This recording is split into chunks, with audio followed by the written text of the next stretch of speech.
Hello friends, உங்கள் எல்லாரையும் rainbow கிச்சனுக்கு வரவேற்கிறேன்.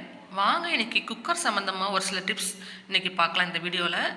இப்போ நார்மலாக நம்ம சாம்பாருக்கெலாம் பருப்பு வேக போடும்போது அந்த தண்ணி கொஞ்சம் ஜாஸ்தியாக வச்சா தான் பருப்பு வேகும். ஆனால் அப்படி பார்த்திங்கன்னா தண்ணி நமக்கு குக்கர் மூடிக்கு மேலே பொங்கி பொங்கி வழியும். ஒவ்வொரு தடவை விசில் வரும்போதும் அந்த மூடியை வாஷ் பண்ணுறதும் கஷ்டமாக இருக்கும்.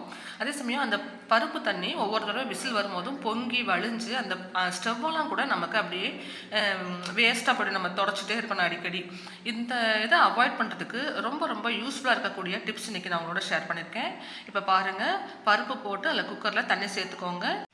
நீங்கள் பருப்பு வேக வைக்கும்போது வேறு ஏதாவது சீரகம் அப்படி ஏதாவது போடுவீங்கன்னா அதையும் சேர்த்துக்கோங்க. இப்போது அது மாதிரி போட்ட பிறகு இப்போது இந்த குக்கருக்குள்ளே இந்த மாதிரி ஒரு பாத்திரத்தை வச்சுருங்க.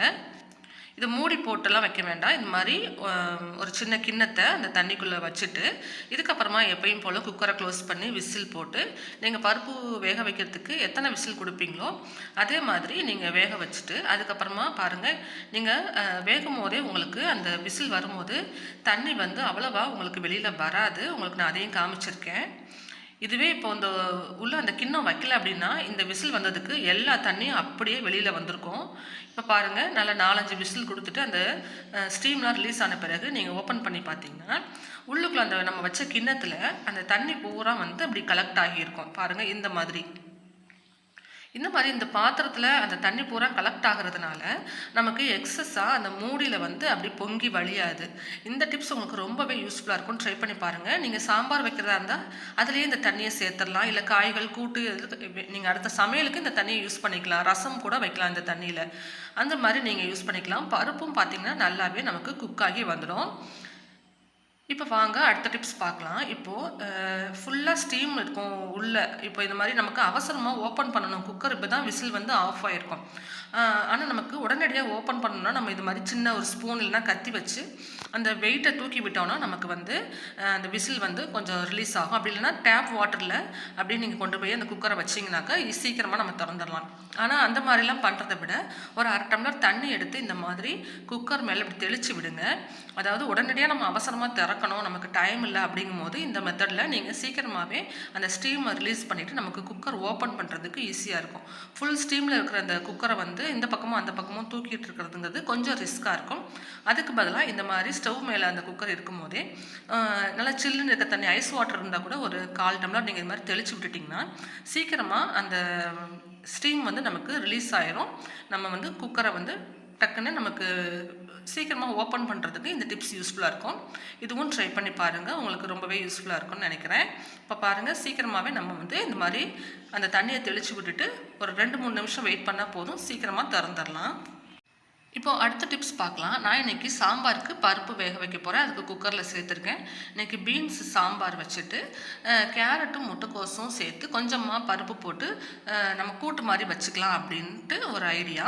இப்போது அதுக்கு நீங்கள் தனித்தனியாக காய்கறிகள்லாம் வேக வச்சுட்டு இருந்தீங்கன்னா மார்னிங்கில் குக்கிங் டைம் உங்களுக்கு ஜாஸ்தியாக இருக்கும். அதுக்கு பதிலாக இப்போ இந்த மாதிரி காய்கறிகள்லாம் கட் பண்ணிவிட்டு நம்ம பருப்பு வைக்கும் போது அது கூடவே சேர்த்து வேக வச்சிடலாம். உதாரணத்துக்கு இப்போ பீன்ஸு கேரட்லாம் நீங்கள் வேக வைக்கணும் அப்படின்னா ஒரு டைட்டான மூடி இருக்கிற ஒரு டிஃபன் பாக்ஸில் போட்டு தண்ணியெல்லாம் எதுவும் சேர்க்க தேவையில்லை. இந்த பருப்பு வேக வைக்கும் போது அதுக்குள்ளேயே நீங்கள் அந்த டிஃபன் பாக்ஸை வச்சுட்டிங்கன்னா அந்த பீன்ஸு கேரட்டு எல்லாமே வெந்துடும். நீங்கள் டக்குன்னு அதை எடுத்து தாளிச்சுக்கிட்டால் மட்டும் போதும். நான் இன்றைக்கி கூட்டுக்கு தான் வேக வைக்க போகிறேன். அதோட சமயம் முட்டைக்கோஸ் நிறைய இருக்குது அப்படிங்கிறதுனால இந்த மாதிரி ஒரு அகலமான கிணத்துல எடுத்திருக்கேன். உருளைக்கிழங்கு கூட நீங்கள் நல்லா வாஷ் பண்ணிவிட்டு நல்லா தோலோட ஒரு நல்லா ஏர்டைட்டான ஒரு டிஃபன் பாக்ஸ் மாதிரியான இதில் போட்டு இந்த பருப்பு வேக வைக்கும் போது குக்கருக்குள்ளேயே மேலாப்பில் வச்சு வேக வச்சிட்டிங்கன்னா தண்ணியே சேர்க்க வேண்டாங்க. உருளைக்கிழங்கு அவ்வளோ சூப்பராக வெந்திருக்கும். நீங்கள் எடுத்து ஆற வச்சு தோலை மட்டும் உரிச்சிட்டு நீங்கள் அந்த உருளைக்கிழங்குல ஒரு வறுவல் அந்த மாதிரி மசாலா எது வேணாலும் பண்ணிக்கலாம். பீன்ஸ் கேரட்டு எந்த ஒரு காய்கறியும் நீங்கள் இதே மெத்தடில் குக் பண்ணிடலாம். உருளைக்கிழங்கும் அதே மாதிரி நீங்கள் உருளைக்கிழங்கு பொரியலுக்கு நீங்கள் காய்கறிகள் குக் பண்ணுறீங்கன்னா ஏர்டைட்டான மூடி போட்டு அந்த டிஃபன் பாக்ஸ் மூடி டைட்டாக இருக்கிற மாதிரி போட்டு உள்ளே வைக்கணும். நான் இன்றைக்கி முட்டைக்கோஸ் கொஞ்சம் ஜாஸ்தியாக இருக்குது, நம்ம கூட்டு தான் செய்ய போகிறோம், கொஞ்சம் தண்ணியானாலும் பரவாயில்லைங்கிறதுனால இந்த மாதிரி ஒரு மூடியில் போட்டு அந்த பருப்புக்குள்ளே அந்த பாத்திரத்தை வச்சு மேலே ஒரு மூடி மட்டும் போட்டு எப்பயும் போல் குக்கரை ஸ்டவ்வில் வச்சு ஒரு 4 விசில் கொடுத்து வேக வச்சு எடுத்துக்கலாம். இந்த மாதிரி மெத்தடில் வேகும் போது உங்களுக்கு சீக்கிரமாகவே வேலையும் முடிஞ்சிடும். அந்த பீன்ஸ் கேரட்லாம் நல்லா வெந்திருக்கும். நீங்கள் டக்குன்னு எடுத்து வெங்காயம் மட்டும் தாளிச்சிட்டு தேங்காய் துருவல் போட்டு அந்த பொரியல் சீக்கிரமாகவே செஞ்சிடலாம். கூட்டு வைக்கணும் அப்படின்னாலும் காய்கறிகள் இந்த மாதிரி வேக வச்சு எடுத்துட்டிங்கன்னா டக்குன்னு கூட்டுக்கு தேங்காய் மசாலா மட்டும் அரைச்சி ஊற்றி ஒரு கூட்டு வச்சிடலாம். ஈஸியாக நமக்கு வேலை முடிஞ்சிடும். உருளைக்கிழங்கும் வந்து சீக்கிரமாகவே வெந்து வந்துடும். நீங்கள் அது மாதிரி ட்ரை பண்ணி பாருங்கள். நீங்கள் பொரியலுக்கு இல்லை வறுவலுக்கு செய்ய போகிற காய்கறிகள் வேக வைக்கிறீங்கன்னா தண்ணியெல்லாம் எதுவுமே சேர்க்காம நல்லா டைட்டான மூடி உள்ள பாக்ஸில் போட்டு உள்ளே வச்சு வேக வைங்க. இல்லை கூட்டுக்கு தான் செய்ய போகிறோம் அப்படின்னா இந்த மாதிரி கொஞ்சம் அகலமான பாத்திரத்தில் போட்டு பருப்பு கூடவே சேர்த்து வேக வச்சு பாருங்கள். ரொம்ப குழைவாலாம் வெந்துடாதுங்க. நல்லா சாஃப்டாக குக் ஆகிருக்கும். நமக்கு வேலை சீக்கிரமாக முடியும். காய்கறிகள் வெந்துருச்சுன்னா நம்ம சமையலை டக்கு டக்குன்னு முடிச்சிடலாம்.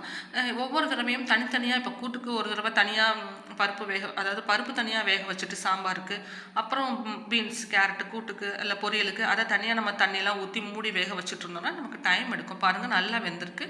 இதில் தேங்காய் மசாலா மட்டும் அரைச்சி ஊற்றி தாளிப்பு கொடுத்துட்டோம்னா நமக்கு கூட்டு ரெடி ஆகிடும். இதுவே ஏர்டைட்டான மூடி போட்ட பாக்ஸில் வேக வச்சுருந்தா வெங்காயத்தை மட்டும் வதக்கிட்டு தாளிப்பெல்லாம் போட்டு தேங்காய் துருவல் தூவி நம்ம பொரியல் மாதிரி எடுத்துக்கலாம். இந்த டிப்ஸும் ட்ரை பண்ணி பாருங்கள். ஏற்கனவே நம்ம சேனலில் ஒரு 7 நிமிஷத்தில் குக்கரில் ரைஸ் வந்து எப்படி நம்ம பாத்திரத்தில் சாதம் வடிக்கிற மாதிரி உதிரி உதிரியாக வடித்து நம்ம வந்து யூஸ் பண்ணலாம் அப்படிங்கிற வீடியோ நான் ஏற்கனவே அப்லோட் பண்ணியிருக்கிறேன். லிங்க்கு டிஸ்கிரிப்ஷன் பாக்ஸில் கொடுக்குறேன். இந்த மெத்தடில் ரைஸ் குக் பண்ணும்போது உங்களுக்கு கேஸும் டைமும் ரொம்பவே மிச்சமாகும். உங்களுக்கு தேவைப்பட்ட இந்த வீடியோவையும் செக் பண்ணி பாருங்கள். கூடவே நம்ம சேனலையும் சப்ஸ்கிரைப் பண்ணி வச்சுக்கோங்க. தேங்க்யூ.